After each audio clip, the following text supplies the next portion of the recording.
Greetings and salutations, everyone, and welcome to another installment of An Old Testament Academic Reacts. In this installment, we are going to react and review to the Netflix documentary called Testament, A Story of Moses, directed by Benjamin Ross. Now, I also know that Netflix doesn't have the greatest track record for producing documentaries in the forms of Queen Cleopatra and Alexander, the Making of a God. And oh dear, my word, are there loads to talk about in just this first episode. So, warning, there will be spoilers. And since the production only has 3 installments, we are going to review each episode. So, this is going to be a 3-part series. And the first episode is called The Prophet. So, in the words of Margot Channing, fasten your seatbelts. It's going to be a bumpy ride. So go ahead and hit the like button and subscribe and switch on the bell so you can receive future notifications on any upcoming videos. And if you guys should like to support the channel financially, I'll go ahead and list a link to my Patreon in the description below. The documentary Testament, The Story of Moses, covers the entire life of Moses. And the first episode, therefore, The Prophet, highlights the beginning of Moses' life, opening up with Pharaoh, who issues an edict that all Hebrew male babies be drowned, keeping in line with Exodus 1:22. But I want to make mention, I do, believe me, I want to make mention of this grandiose absurdity on which this king sits. Now, this isn't the actual scene, but this is the very same throne on which the king sits in the first episode. I mean, what exactly is it? A throne with a snake? Yes, it is. Now, you can't actually see the head of the snake, but that's exactly what this is. It's a throne with a snake. And I just want to pause and I just want to ask a rhetorical question. Where in the actual history, the entire history of ancient Egypt, did a king sit on a throne like this?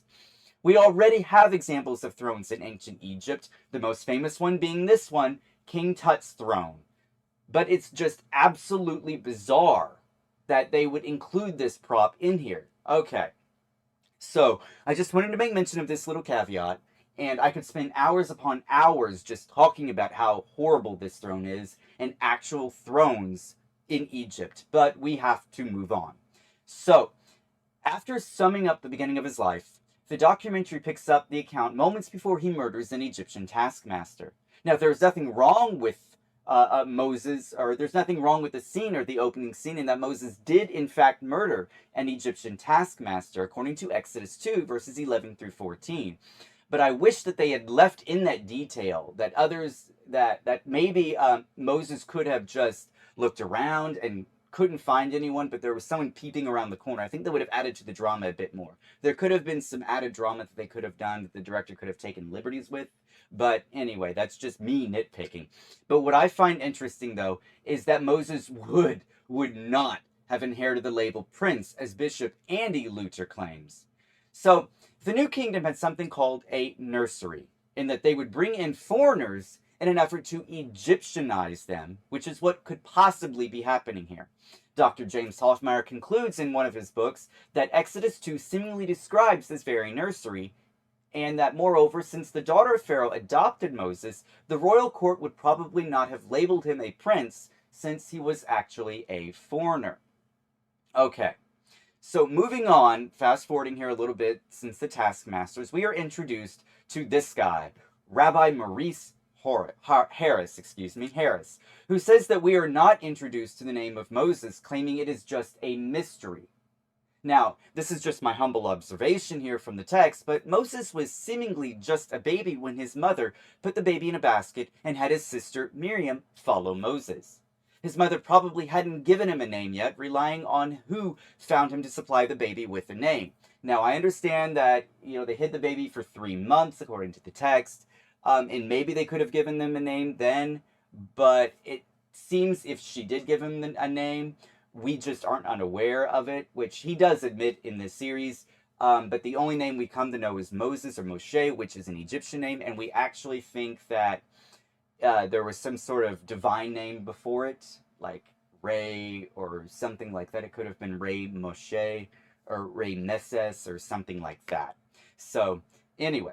Additionally, Rabbi Maurice Harris says this is about Moses finding his identity and destiny. Whilst the latter, I haven't really got a problem with, that is his identity, but what I do have a problem with is the former. Moses would have known his identity because the royal court would have known and told him. These were foreigners, in fact, in a nursery, mind you. Exodus 2 verses 8 through 9 says that, "Then his sister Miriam said to Pharaoh's daughter, 'Shall I go and call you a nurse from the Hebrew women to nurse the child for you?' And Pharaoh's daughter said to her, 'Go.' So the girl went and called the child's mother, indicating that Moses knew of his parentage and family all along. In the following scene, Moses has fled Egypt for Midian and encounters Zipporah, the daughter of Jethro, and her sisters at a well. Immediately after, they are met by 3 ominous men who threaten to kill Moses. Now, this scene at the well could have happened, or at least it did happen, since wells were extremely important in the ancient Near East, and there was fighting among clans for these wells, and we see this sort of thing in Genesis 26, verses 19 through 24, in which Isaac quarreled with the shepherds of Gerar. Now, I'm not going to touch too much upon this, but I did like this bit because it actually showed just how important wells were and the great lengths some clans or people would go to either acquire wells or to defend those very same wells.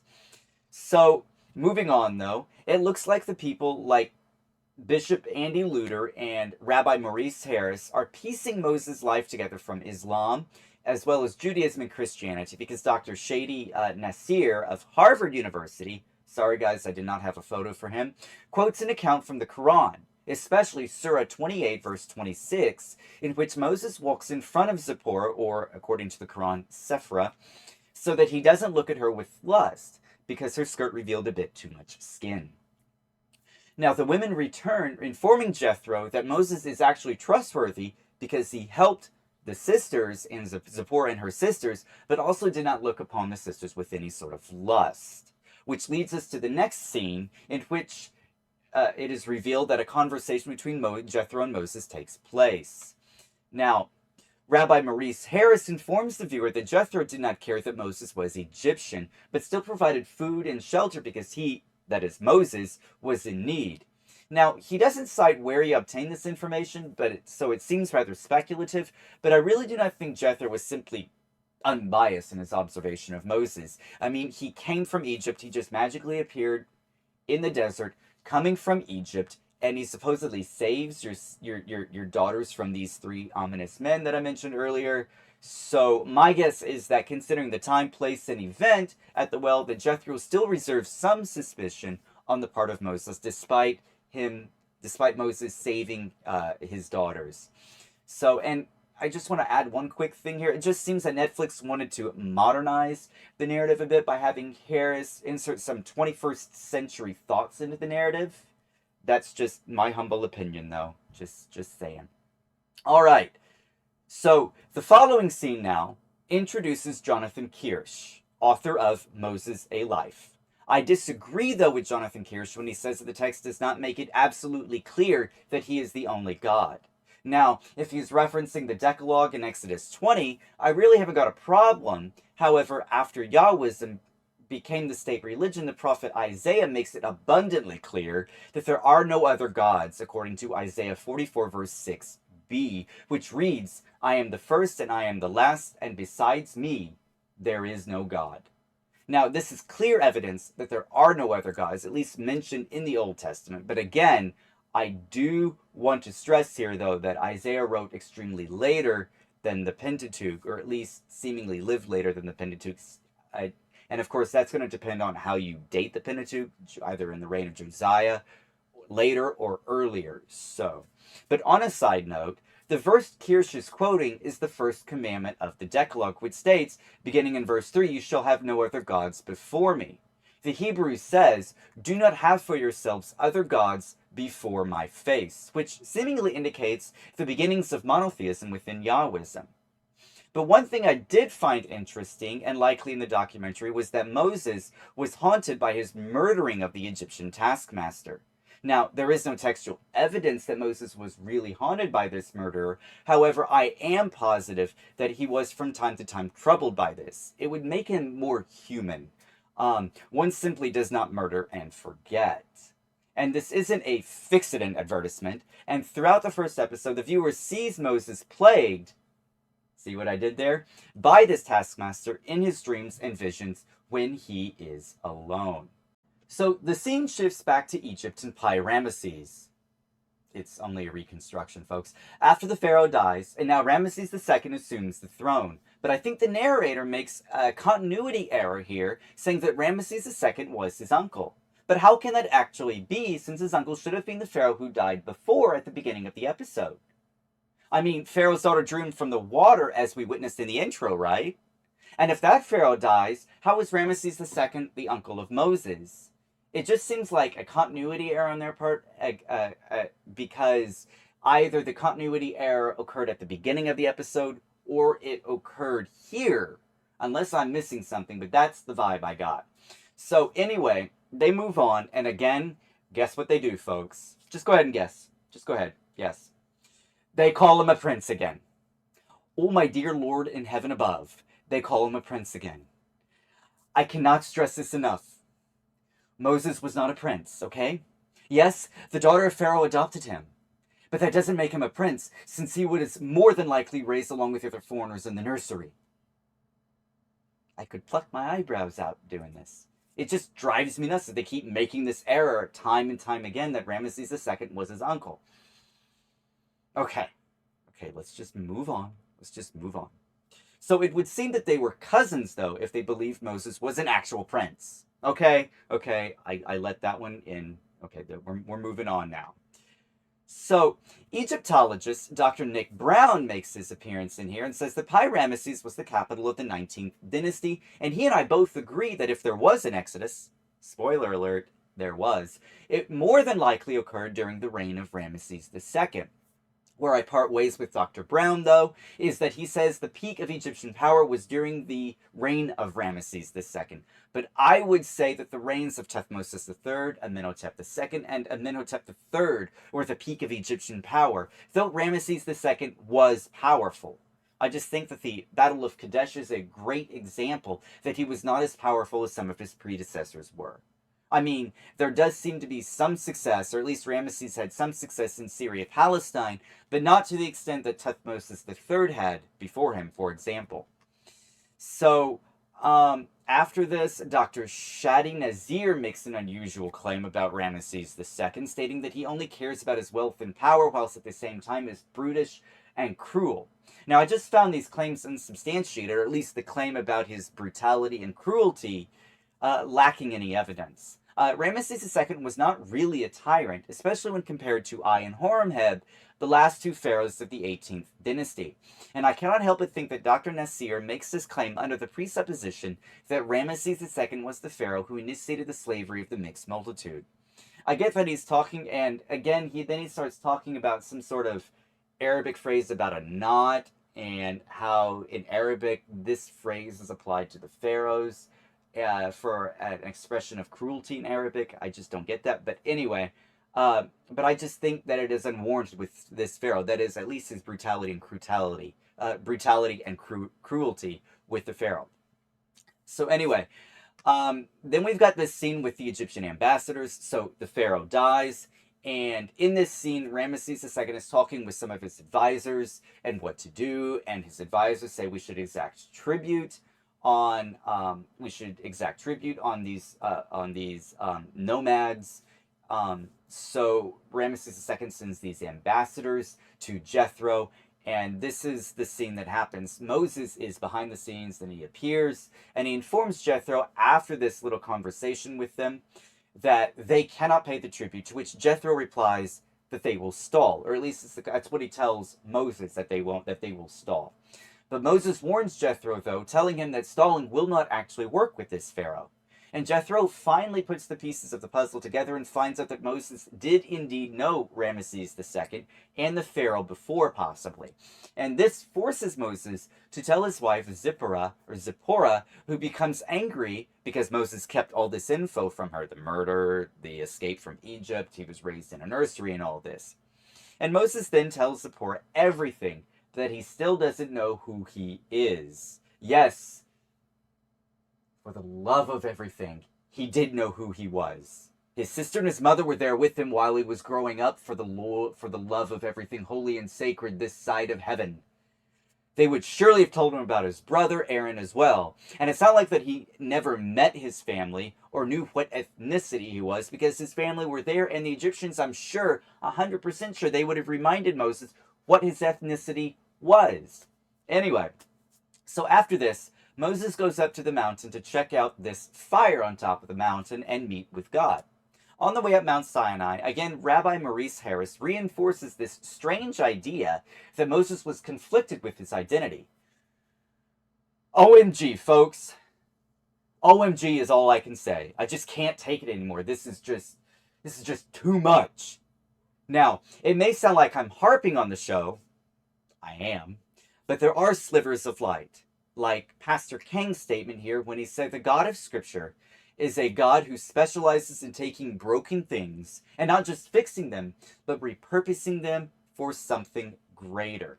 And I just want to say that that actually resonated with me and could not be closer to the truth. He does take broken things and he repurposes them. Yeah, he does fix us, but that's the process of sanctification, this repurposing and this fixing. But anyway, getting off topic. Anyway, he arrives on the mountain with the burning bush before him, and I've just got to say that I really did like the special effects of the burning bush. So it was magical. I don't know how to describe it. You had this bush that was burning but wasn't consumed, and the computer graphics were just stellar. I don't know. So the producers really make this out to be a vision or dream, which I guess could be, but that's not really what the text says. The text never says this was a vision or this was a dream. So this whole time, the show has waxed ineloquently about Moses' identity to arrive at this point in the narrative. But what Yahweh reveals to him is not identity, but rather purpose. Yahweh gives Moses purpose here, not identity. It boggles the mind how one would confuse the two. And this isn't identity but purpose. It just is. It's not identity, but it's purpose. Why though? Because Moses would have understood his identity because of Exodus 2. Okay, folks? He just would have understood it. So that they did do a rather good job highlighting that Moses did not want to return to Egypt, saying that he was a man of ineloquent speech, or not, a man of not good speech, from Exodus 4:10, which reads, "O my Lord, I am not eloquent, either in the past or since you have spoken to your servant, but I am slow of speech and of tongue." This could either hint at resistance, or Moses may have actually had a speech impediment, but I do not think that either is likely. So after this, Moses takes his family and goes back to Egypt. But I found it puzzling that I saw a pillar of cloud at night of all things. But what was actually weird was Zipporah said that Moses was lost. Now, I really don't think he was lost. And I mean, he could have been, but I just think it is unlikely since he knew where he was after meeting Jethro and his family. Additionally, I don't think he was lost because he fled Egypt and went to Midian. Now, he could have possibly taken a trade route. There were at least 3 of them going through the Sinai Peninsula, and then leading on up to the Levant and into Mesopotamia. But I really do think it's unlikely that Moses was lost. Adding to this strange idea that Moses could have been lost was the next scene, which took place somewhere in the desert, when Moses mentions a village and an inn. If he were actually lost, how would he know where this village and inn were? Now, the show doesn't actually specify where this inn this village and inn is. It could have been near Ramesses. It could have been in the Sinai Peninsula. No one knows. It's just a random village with a random inn in the desert. Which also leads me to believe that Moses actually knew his way. And he knew about the village and the inn. As for the cloud, I really don't understand why they included it in here, because that event doesn't happen until the wilderness wandering, so why now? I get they're possibly foreshadowing, but if this is a documentary, they should not be including the pillar of cloud until after the Exodus, or at least during the Exodus or wilderness wandering. But it's just not in the text. And the identity thing, oh my word, guys, I am going to go bald. I don't know what's going to happen.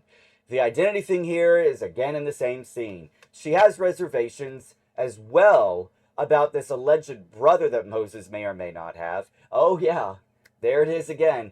There may or may not be a brother. Ooh, no, he knew. And I just want to reiterate again here, folks, that the text in Exodus 2 informs us again that Moses would have known his family whilst growing up, which leads me to another caveat here.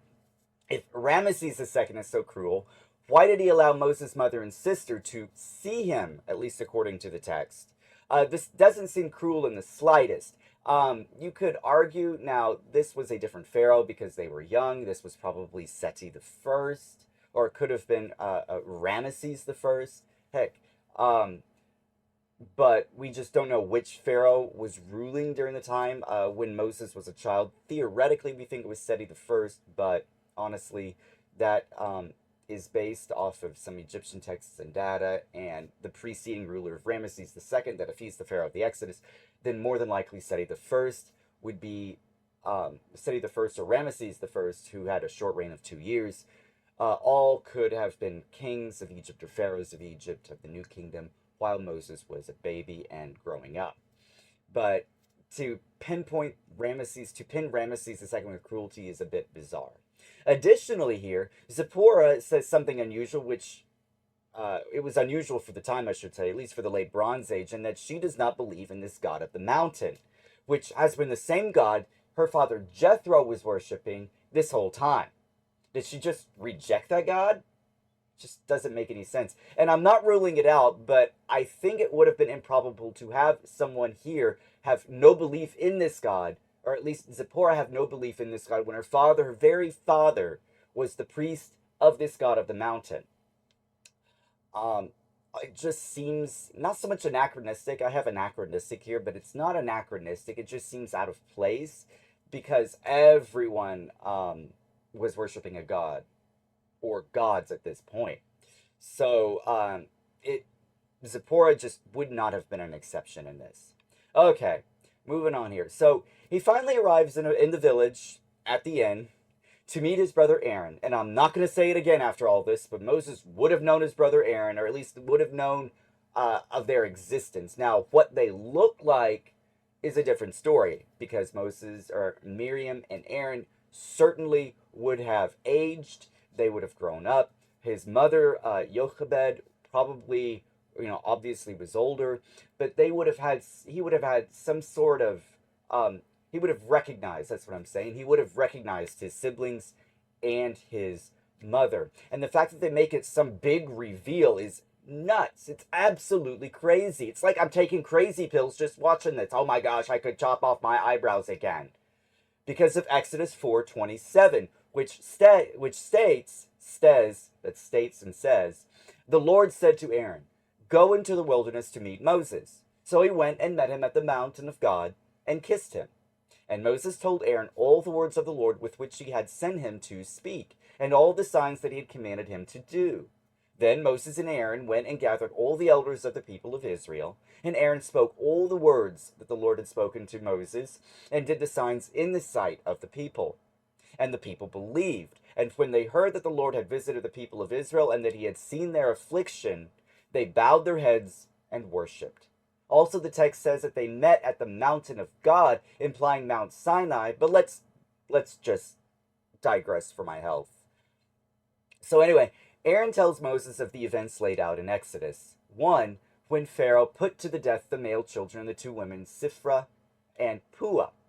Now, I love what Dr. Carol Myers here says, and that Shiphrah and Puah defied Pharaoh's decree to kill the male children, and they certainly could have been the first examples of civil disobedience by our standards, anyway, by 21st century standards. We look back at the text and say, hey, they were disobedient. They defied Pharaoh to save the Hebrew children by coming up with their reasoning there in the chapter.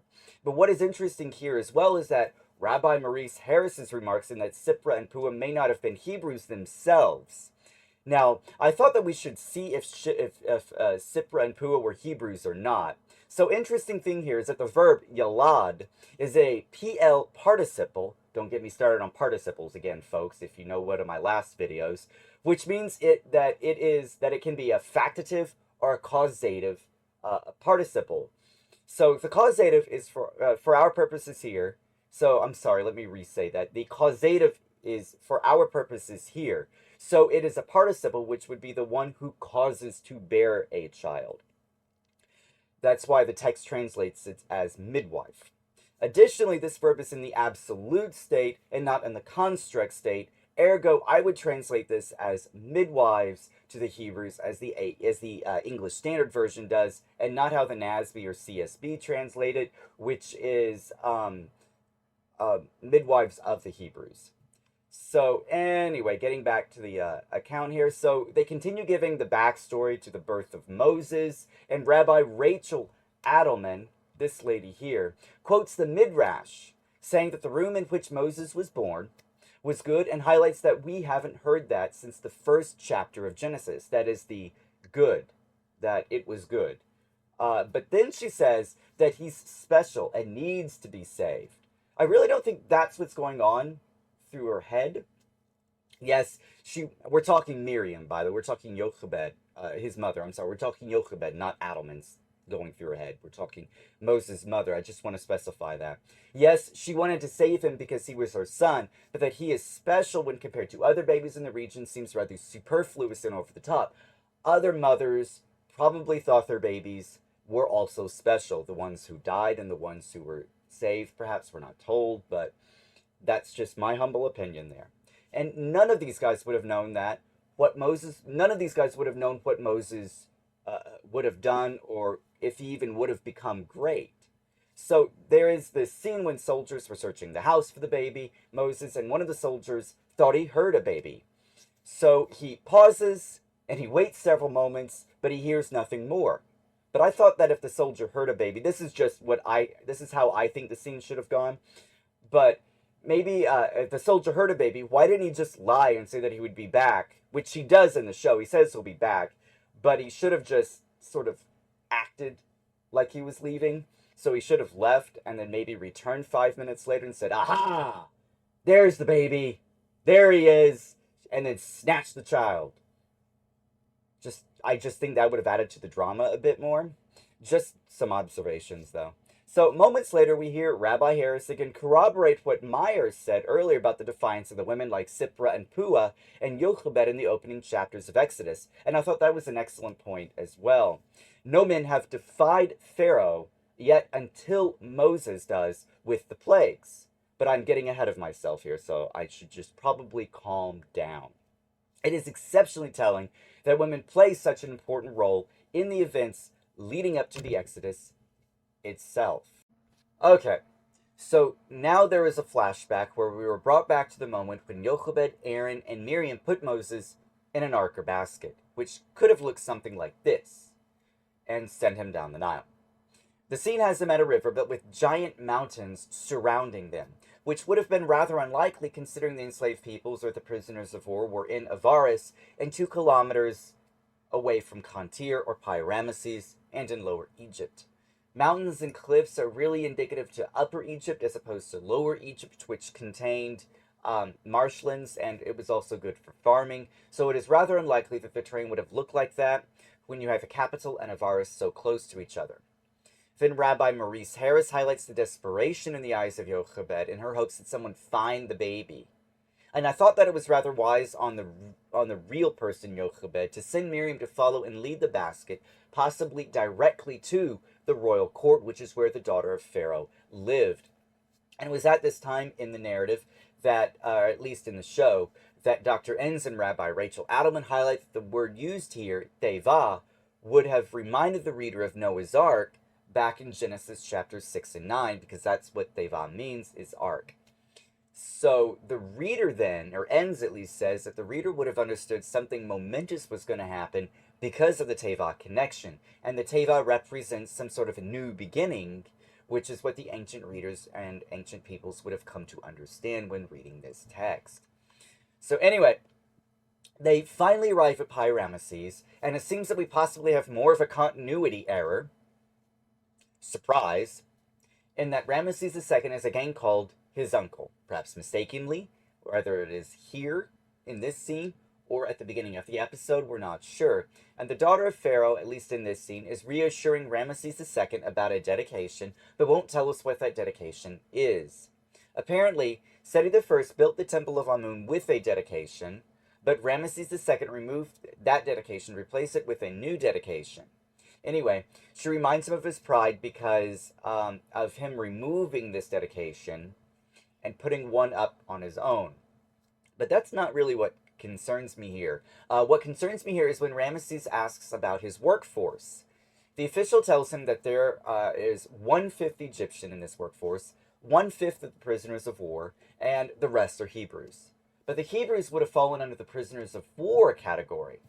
Now, I'm not sure that they, I'm sure, excuse me, I'm sure that they wanted to highlight the Hebrews here, but historically, and because this is supposed to be a documentary, the Hebrews would have been considered a prisoner or prisoners of war. I also found it funny that Ramesses calls his father cruel, but I don't think Seti I was the pharaoh who issued the decree that would unalive the Hebrew children.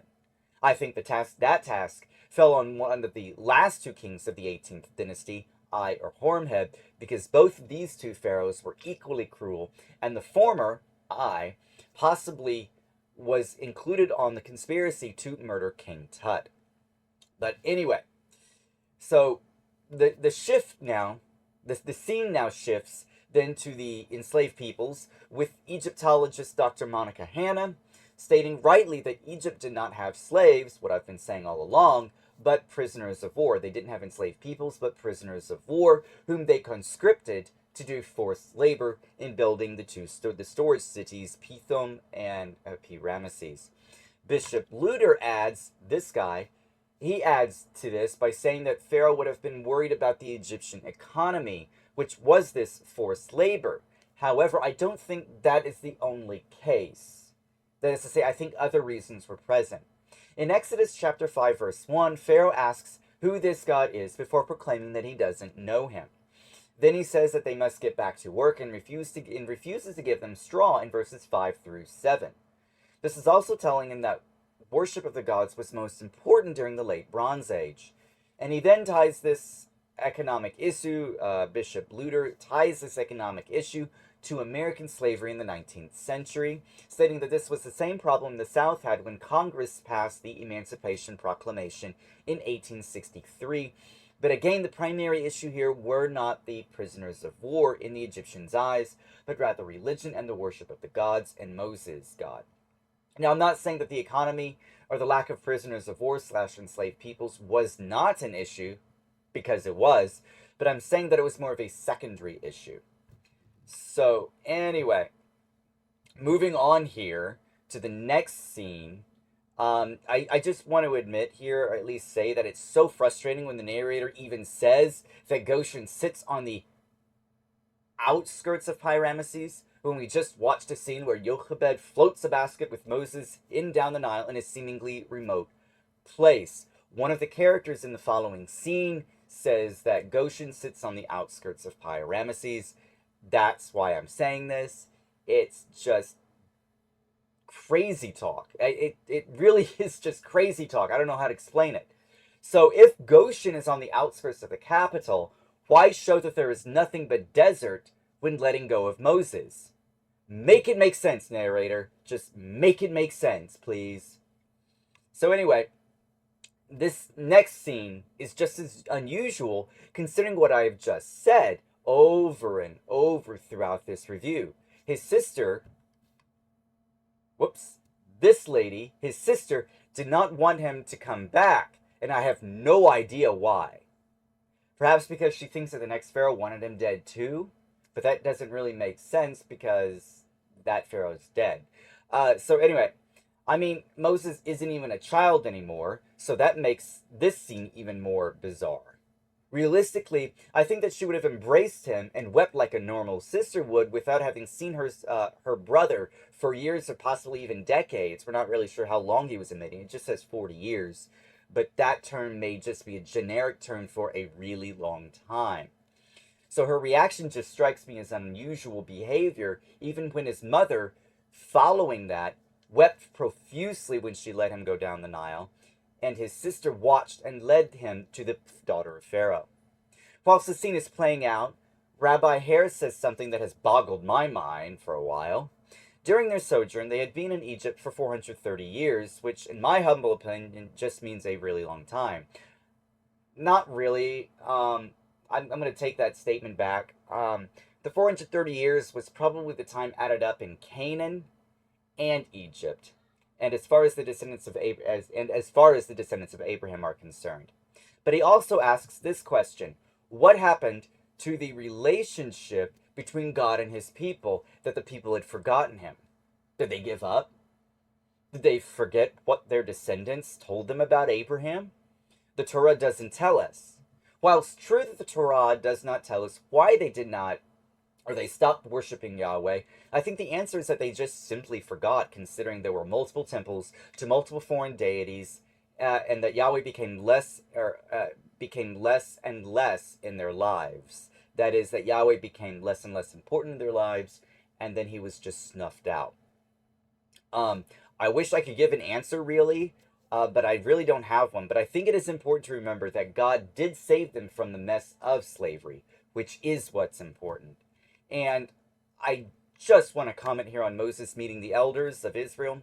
Miriam makes it a big deal about knowing the name of Yahweh, which it is, and that if Moses did hear from Yahweh, the seer, yes, a seer in this show, would know since she possesses secret knowledge of his name. I'm sorry, but what? Gnosticism wasn't even a thing for another 2K years, and you've got this? Please. My guess is that Moses, after dwelling in Midian, marrying a Midianite woman called Zipporah, having 2 boys, was introduced to Yahweh there, and he brought Yahweh and this message of freedom from slavery to the mixed multitude who wanted to leave Egypt. Now, I'm not saying there weren't seers in the ancient world, but I'm saying that there is no record of a seer who possessed the secret knowledge of the name of Yahweh like that. Now, where do they get all this? Well, this Sarah Bat Asher is mentioned in Genesis 46:17 as one of those who went down to Israel, and in Numbers 26:46. Apart from this, there is nothing except in the Midrash. Additionally, she allegedly helped the Israelites with the migration of Egypt, with the redemption and return to the land of Israel. Lived to an extremely old age, finally was blessed with much wisdom and knowledge. So, this documentary will use an obscure woman about whom we know very little, and who is only mentioned twice in the Hebrew Bible, but extensively in the Midrash, to prove that Moses is the deliverer of the mixed multitude from Egypt. Really? Are the producers and writers of the show all right? This is just nonsensical and egregious to label this a documentary and use this as if scholars believe it or attach some sort of significance to it. Astonishing, I tell you. Astonishing. So, Rabbi Rachel Adelman even goes along with this madness, saying, he has the special words, the words of redemption. He's for real. He's the Redeemer. He's God's chosen prophet. Are you serious? Are you coherent? Is everything okay at home? What a load of dung. It just boggles the imagination, honestly, to play along with this. And after finding out that Moses is the deliverer, the writers do not tell us how Moses came by so much information from the Genesis account. In the scene, he just spits all this information out. If he didn't even know about the God on the mountain at the beginning of the show, how is he going to know all this information? And don't tell me it was divinely revealed to him, because that's just a cop-out, in my opinion, at least for the show.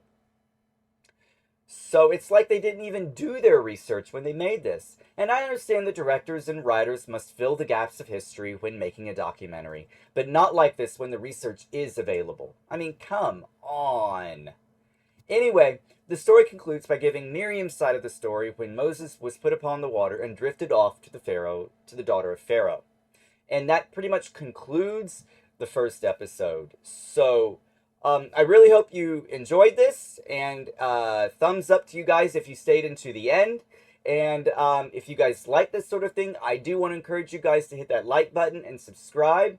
And make sure you guys switch on the bell notification so you guys can receive notifications on any future upcoming videos. And as always, guys, I'll see you in the next video.